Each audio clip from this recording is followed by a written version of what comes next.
بسم اللہ الرحمن الرحیم۔ السلام علیکم دوستو، دنیا بھر کی بریکنگ اور سلیکٹڈ نیوز میں آج آپ سنیں گے، لیکن اس سے پہلے اگر ہو سکے تو لائک اور سبسکرائب کا بٹن ضرور دبا لیں۔ شکریہ۔ انڈین پولیس نے T20 ورلڈ کپ میں انڈیا کے خلاف پاکستانی کرکٹ ٹیم کی زبردست جیت کا جشن منانے کے الزام میں کشمیری مسلمان طلبہ اور ایک استاد کو گرفتار کر لیا۔ یہ طلبہ انڈیا کے زیر انتظام مقبوضہ وادی سے ہیں۔ یہ مقدمہ دائیں بازو کے ہندو قوم پرست گروپوں کے راجہ بلونت کو انجینئرنگ ٹیکنیکل کالج میں گھسنے کے بعد درج کیا گیا تھا، جس میں کشمیری طالب علموں کی گرفتاری کا مطالبہ کیا گیا تھا۔ سابق وزیر اعلیٰ محبوبہ مفتی نے آگرہ کے کالج سے گرفتار کیے گئے کشمیری طلبہ کی فوری رہائی کا مطالبہ کیا ہے۔ اس سے قبل بدھ کے روز بھی ایک اسکول ٹیچر نفیسہ اتاری کو اودپور میں اپنی واٹس ایپ سٹیٹس پر پاکستان کی جیت کے بعد ہم جیت کے پوسٹ کرنے پر گرفتار کیا گیا تھا اور بعد میں انہیں ضمانت پر رہا کر دیا گیا تھا۔ یاد رہے دوستو کہ نفیسہ اتاری کو ملازمت سے بھی برخاست کر دیا گیا تھا۔ ٹائمز آف انڈیا کے مطابق شمالی ریاست اتر پردیش میں پاکستان کے حق میں نعرے لگانے پر مزید 2 افراد کو گرفتار کیا گیا ہے۔ انڈین پولیس نے کئی سو طلبہ کے خلاف تحقیقات شروع کی ہیں جو T20 میچ کے بعد جشن منانے میں مصروف تھے۔ سوشل میڈیا پر ایک ویڈیو سامنے آنے کے بعد انہیں پاکستان کی کرکٹ ٹیم کی حمایت کرتے ہوئے دکھایا گیا ہے۔ شمالی ریاست پنجاب میں کشمیری طلبہ کے ایک گروپ پر اس وقت حملہ کیا گیا جب وہ پاکستان کی جیت کا جشن منا رہے تھے۔ پریس ٹرسٹ آف انڈیا کے مطابق اتر پردیش کے وزیر اعلیٰ نے جمعرات کو کہا تھا کہ حالیہ T20 ورلڈ کپ میچ میں انڈیا کے خلاف پاکستان کی جیت کا جشن منانے والوں کے خلاف غداری کا قانون لاگو کیا جائے گا۔ سینئر سپرنٹنڈنٹ آف پولیس نے کہا ہے کہ بڈاؤن کے ایک شخص کو بغاوت کے مقدمے میں گرفتار کیا گیا ہے۔ ہندو جاگرن کی طرف سے ان کے خلاف درج کرائی گئی شکایت کے مطابق نیاز نے میچ کے بعد فیس بک پر پاکستانی پرچم کی تصویر پوسٹ کی تھی اور پاکستان کی حمایت میں قابل اعتراض تبصرے لکھے تھے۔ ایس ایس پی نے کہا کہ نیاز نے اپنی فیس بک اکاؤنٹ پر پاکستان کے جھنڈے کی تصویر پوسٹ کی اور کیپشن میں لکھا تھا کہ میں تم سے پیار کرتا ہوں پاکستان، میں تمہیں یاد کرتا ہوں پاکستان، جیت مبارک ہو پاکستان۔ واہ کیا پیار ہے اس جملے میں دوستو کہ میں تم سے پیار کرتا ہوں پاکستان، میں تمہیں یاد کرتا ہوں پاکستان۔ شوگر کے مریض عام طور پر ہاتھ پاؤں سن ہونے کی شکایت کرتے ہیں اور بعض مریضوں میں یہ کیفیت بہت ہی شدید ہو جاتی ہے۔ اب ایک آلے کی بدولت وقت سے پہلے ہی اس عارضے کی خبر لی جا سکتی ہے، لیکن یہ طے ہے کہ تندرست افراد کے مقابلے میں شوگر اور دیگر بیماریوں کے مریض کی گرفت کمزور ہو جاتی ہے۔ اسی بنا پر گرفت یا پکڑنے کی قوت کی کمی کو امراض اور بالخصوص شوگر سے ہاتھ پاؤں سن ہونے کی وجہ قرار دیتے ہوئے ایک اہم بائیو مارکر کہا جا سکتا ہے۔ برازیل کے پروفیسر پاولو باربوسا نے یہ تحقیق کی ہے۔ وہ کہتے ہیں کہ شوگر نیوروپیتھی میں خاص اعصاب متاثر ہوتے ہیں اور مریض کو درد، سوئیاں چبھنے، جلن اور بالکل سن ہو جانے کا احساس ہوتا ہے۔ اس کا حملہ ہاتھوں اور پیروں کے تلووں پر زیادہ ہوتا ہے۔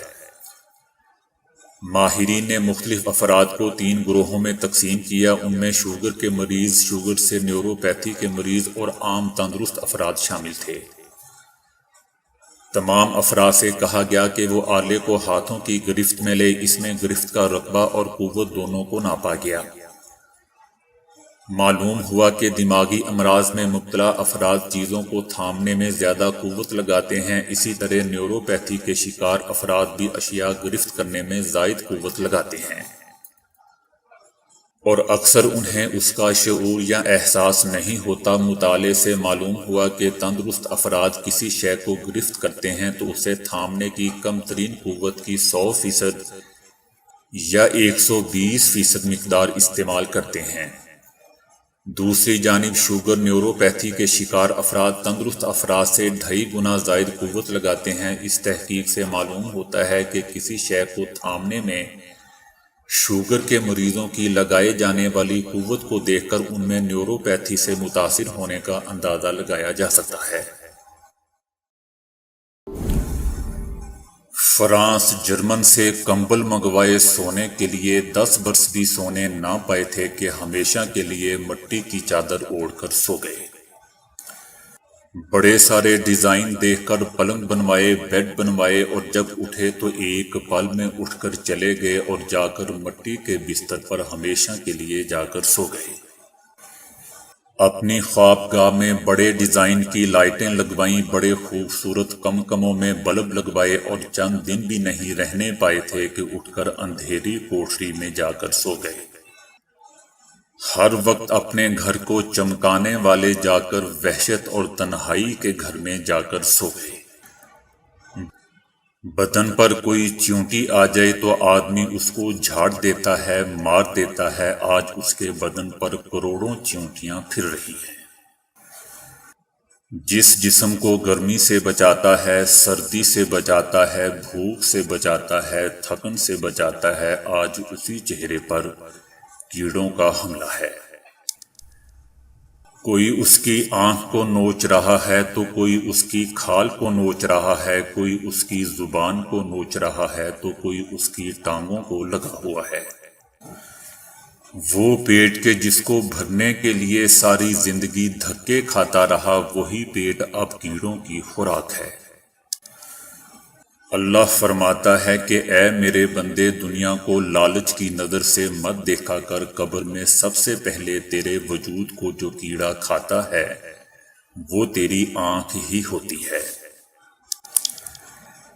جس انسان کا یہ حیرت ناک انجام ہو کہ موت اس کی شکاری ہو، آفات کے پھندے اس کے چاروں اطراف قائم کیے جا چکے ہوں، آفات کے پھندے اس کے چاروں اطراف قائم کیے جا چکے ہوں، مصیبتوں کی کھائیاں قدم قدم پر اس کے لیے کھودی گئی ہوں، خوشیوں کی کرنیں بجلی کی چمک کی طرح آ کر گزر جاتی ہوں، پریشانیوں اور تفکرات کے سمندروں میں ڈوبا ہوا ہو، اور بیماریاں اس کے ساتھ اپنا کردار ادا کر رہی ہوں، دوستوں کی بے وفائیاں، اولاد کی نافرمانیاں اس کے دل پر نشتر چلا رہی ہوں، قبر اس کو روزانہ پکار رہی ہو کہ میں تنہائی کا گھر، میں اندھیروں کا گھر، میں کیڑوں مکوڑوں کا گھر، میرے پاس آنا ہے تو کوئی نیکی لے کر آنا۔ اب ذرا اس زندگی کی گہرائی میں دیکھیں کہ یہ کتنی بے پائیدار، بے ثبات، بے وفا، بے قرار زندگی ہے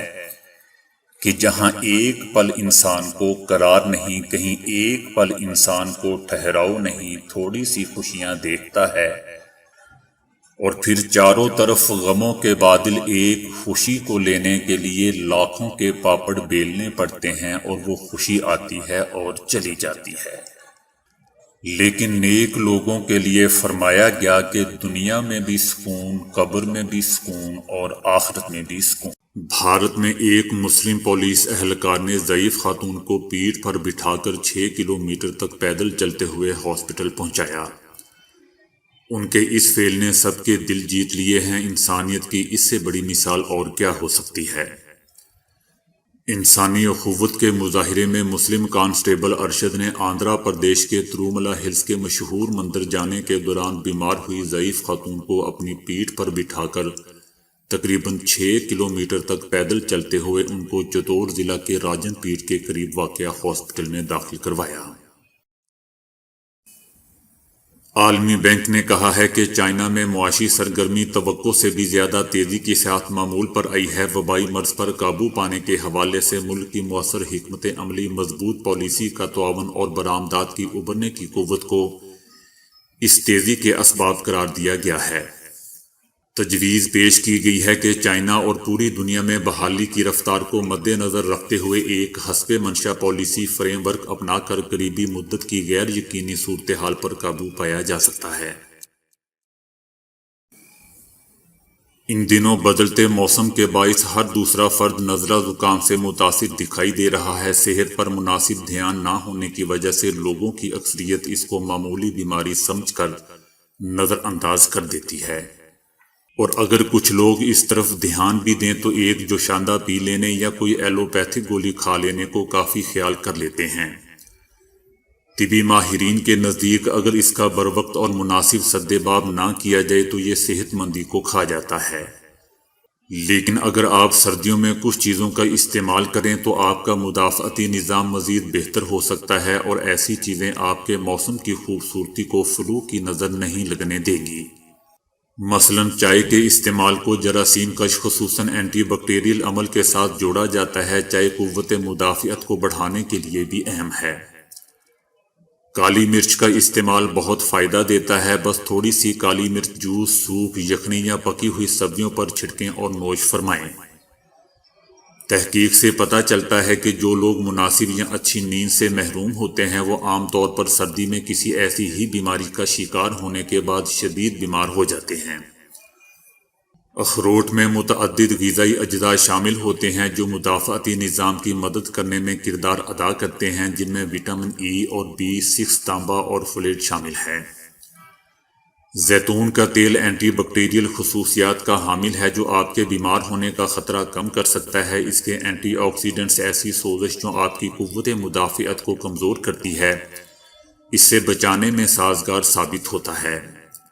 ہرے پتوں والی سبزیوں کو زیتون کے تیل میں ہلکا سا فرائی کریں یا ایسے ہی سلاد پر چھڑک کر استعمال کریں۔ کئی دہائیوں سے سردی سے متاثرہ افراد کو مرغی یا دیگر شوربے پر مبنی سوپ پلایا جاتا ہے اور اس کے فوائد سائنس سے بھی ثابت شدہ ہیں۔ سوپ کے استعمال سے 3 گنا فوائد حاصل ہوتے ہیں، کیونکہ سردی پکڑنے سے آپ کی سانس کی نالی کے اوپری حصے میں سوزش پیدا ہوتی ہے جس سے نزلہ اور زکام کی شکایت پیدا ہو جاتی ہے۔ اس کے علاوہ سوپ یا شوربے میں موجود نمک آپ کے جسم میں پانی کی مقدار کو برقرار رکھنے کا سبب بنتا ہے اور نتیجتاً سر درد اور خشک منہ جیسی علامات میں کمی آتی ہے۔ عرصہ دراز سے لہسن کو بیماریوں سے بچنے، انفیکشن سے لڑنے اور زخموں کا علاج کرنے کے لیے استعمال کیا جا رہا ہے۔ اس کے علاوہ خالص شہد کھانسی کو کم کرنے میں مددگار ثابت ہوتا ہے۔ خالص شہد کی طرح ادرک میں بھی ایسی بیماریوں سے تحفظ کی خصوصیات موجود ہوتی ہیں۔ چائے، شوربے یا جوس میں ڈال کر استعمال کیا جا سکتا ہے۔ جب آپ بیمار ہوں تو اس بات کا خیال رکھیں کہ وہ غذائیں جو سوزش کو بڑھاتی ہوں یا آپ کی قوت مدافعت کو کمزور کرنے کا باعث بنیں ان سے لازماً پرہیز کریں۔ خوب سوئیں، آرام کا خیال رکھیں، خود کو بحال کرنے کے لیے بھرپور وقت لیں۔